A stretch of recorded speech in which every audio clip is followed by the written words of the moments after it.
99% anjo, perfeito, mas aquele 1% é vagabundo. Com esses versos do Wesley Safadão de hoje, a gente vai falar sobre refutando o niilismo adolescente, tá?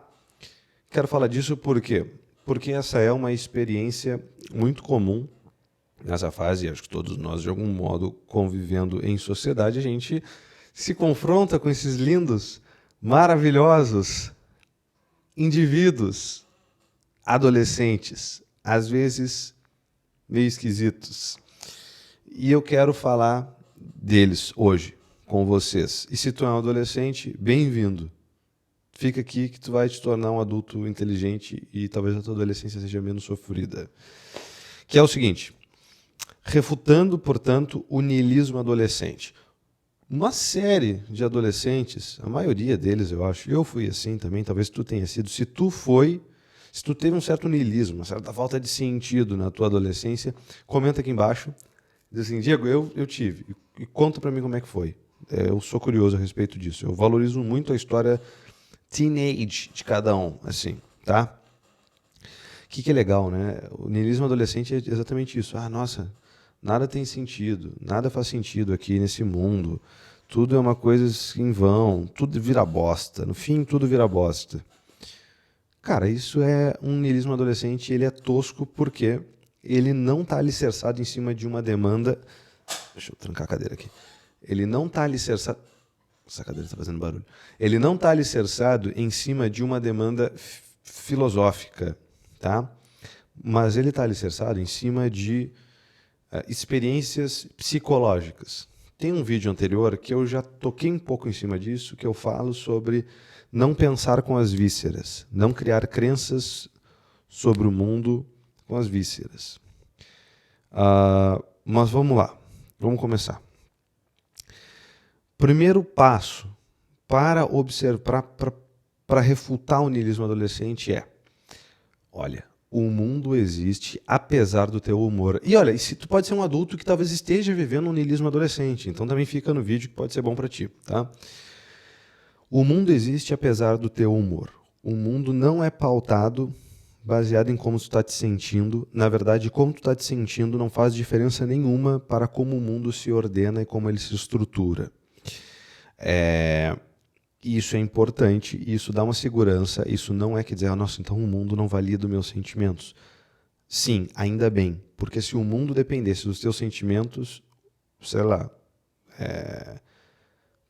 acho que, sei lá, teria um tsunami a cada semana, um furacão, um sol, nossa, tá muito, né? Daria problema. Ainda bem que não é assim. O mundo ele é mais ou menos estável. Então, esse é o primeiro passo.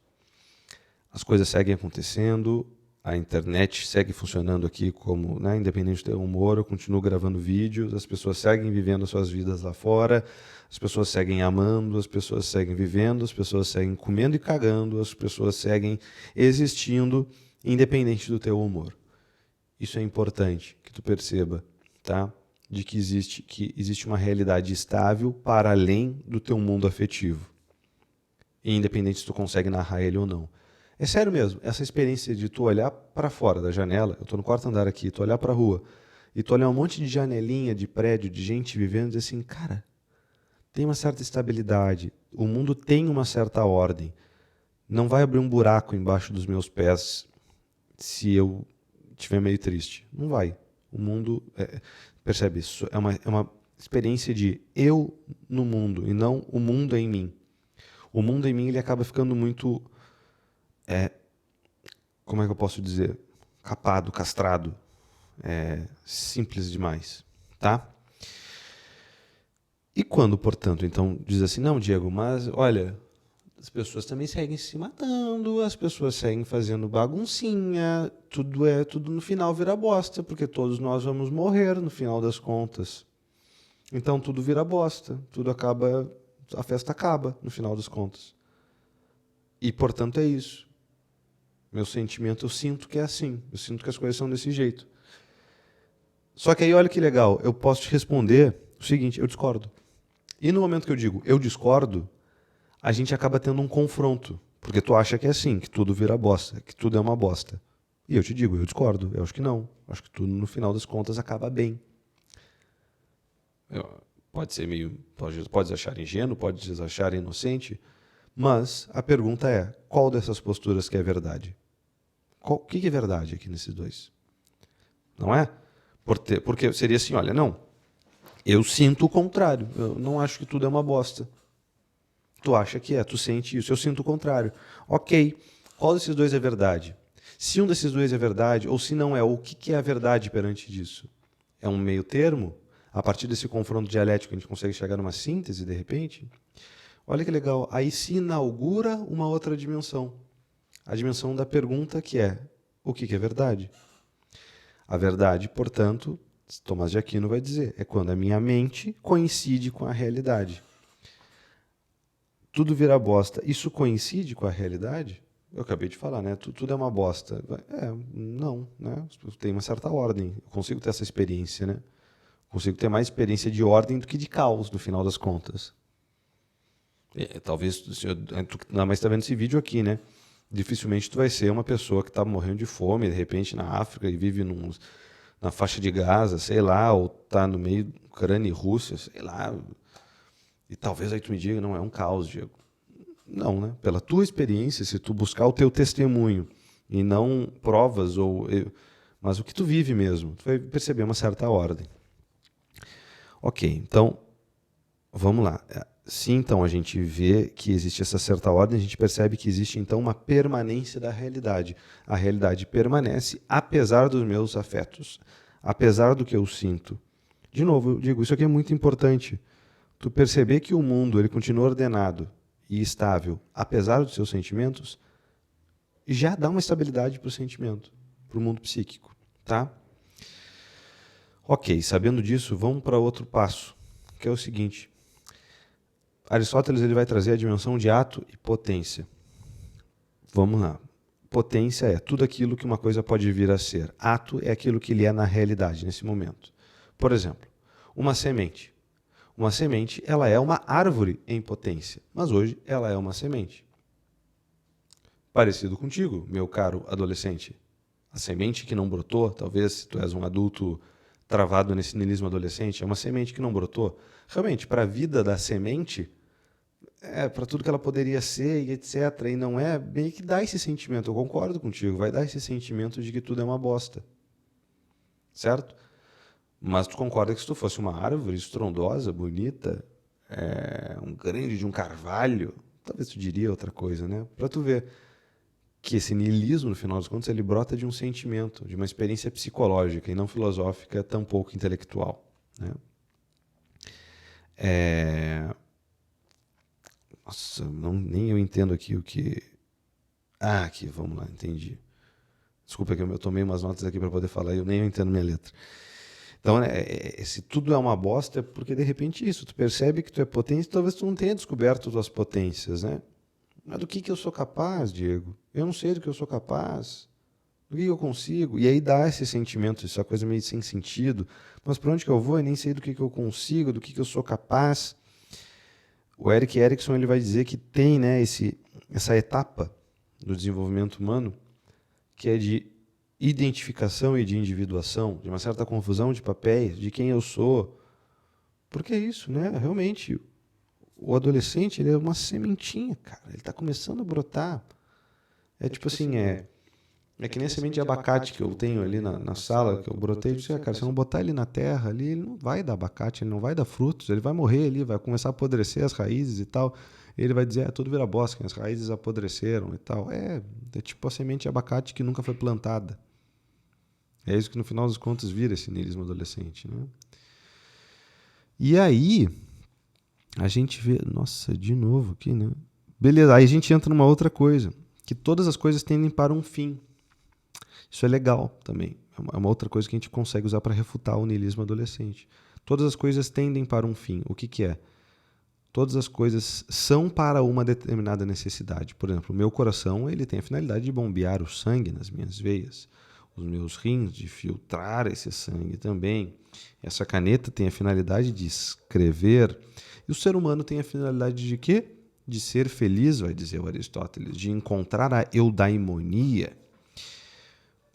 Só que, vamos lá, então, todas as coisas existem para uma necessidade, estão para uma finalidade. Tudo que há no mundo, tudo. E tu está no mundo, por isso que eu estou dizendo, não é o mundo em ti, é tu no mundo. Se tu está no mundo e tudo no mundo tem uma finalidade, tu também tem. Ainda que natural. Não estamos nem falando de religião aqui, de algo espiritual. Mas está. Mas, Diego, então pronto, eu quero saber qual é. E eu te digo, não.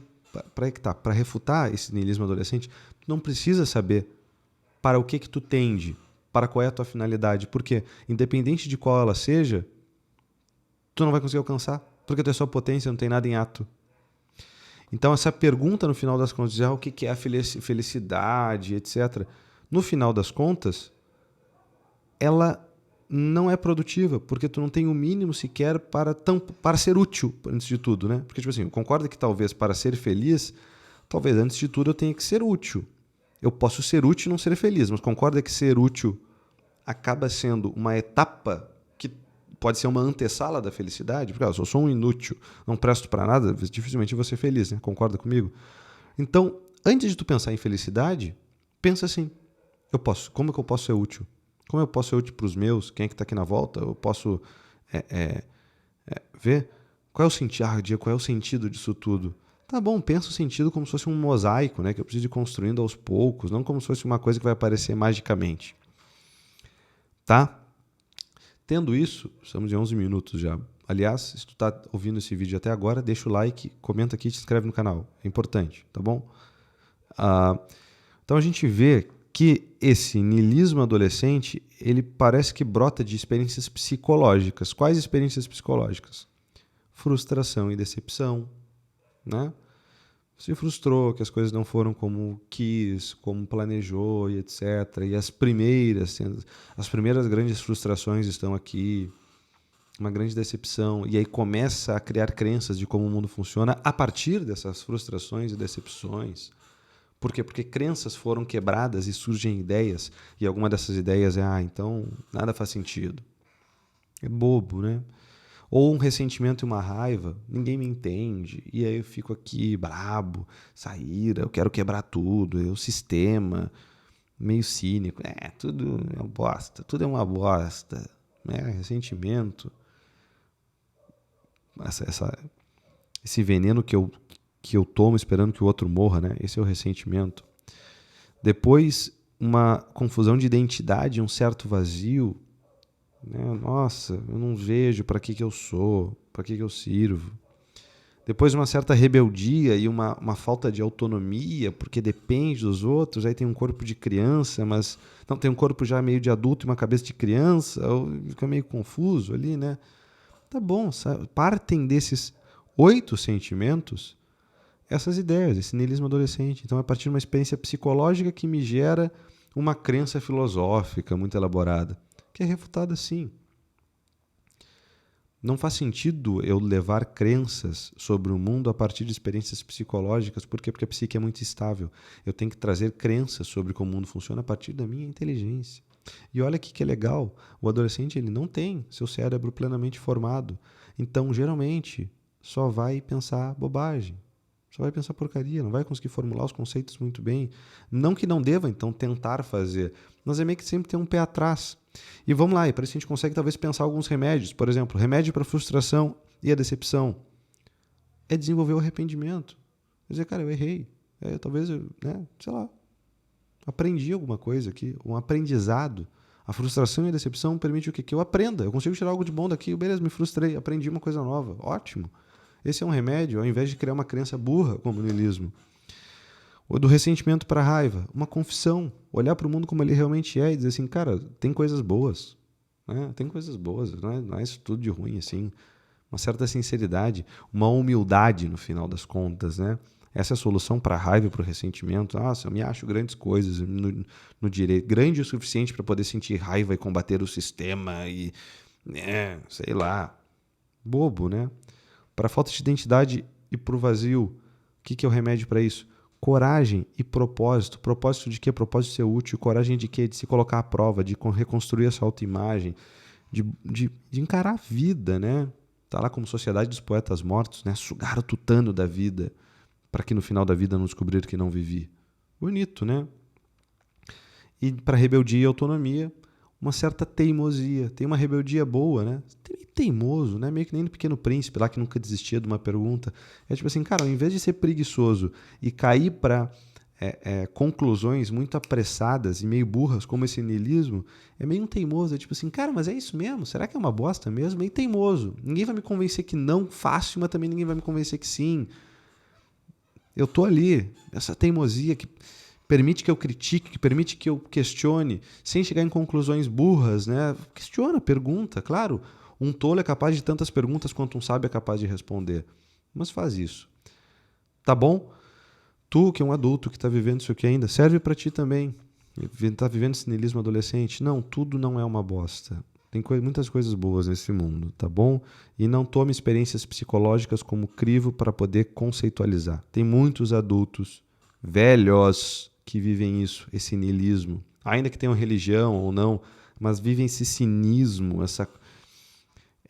sabe? Essa coisa ressentida. Para, cara, entendeu? Olha pro mundo, não é assim. Calma, sossega. Usa esses remédios aqui. Procura uma certa humildade, procura o aprendizado, procura ter coragem e buscar um certo propósito. Procura ser um pouco teimoso mesmo assim, de não tomar as coisas como prontas. Tem vida ainda, eu tenho tempo, eu tenho inteligência para poder pensar sobre isso. Valoriza, pega as suas experiências e medita sobre elas, sem também levar elas para conclusões, ou seja, pegar uma experiência e tentar fazer derivações lógicas delas. Não, cara, o que tu viveu é o que tu viveu. Isso é fato, isso é verdade. Mas também não fica tomando só porque tu viveu muito que tu acha que tu é capaz de tirar grandes conclusões. Não tu é como um adolescente caindo num niilismo. Tá bom, meu adulto frustrado, cínico? Por hoje é só. Deixa o like aí, te inscreve no canal, comenta se tu achou bacana, divulga esse vídeo aí, sei lá. Fiquem com Deus, não façam nada que eu não faria e até a próxima. Tchau, tchau.